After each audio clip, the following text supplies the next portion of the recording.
colpi di mano, senza tradimenti, senza drammi a sorpresa, senza chiederci una resa, senza chiuderci in casa.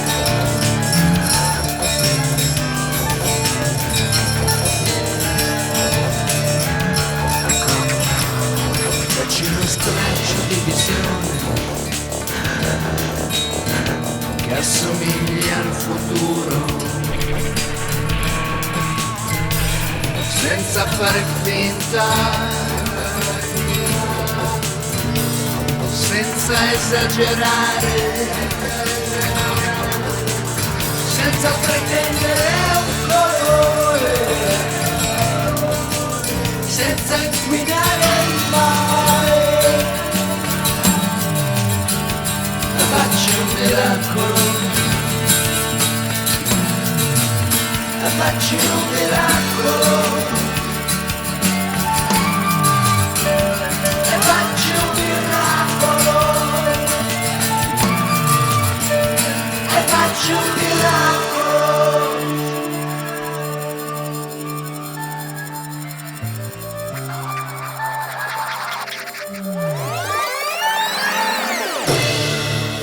Un telegiornale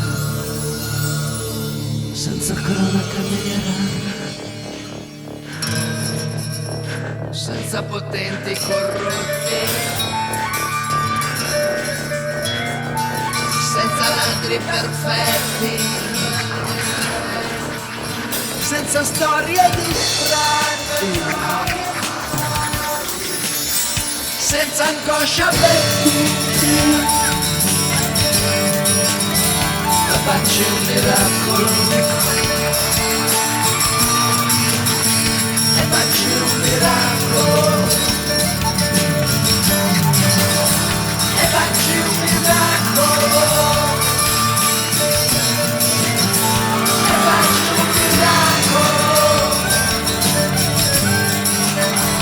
e faccio un miracolo e faccio un miracolo e faccio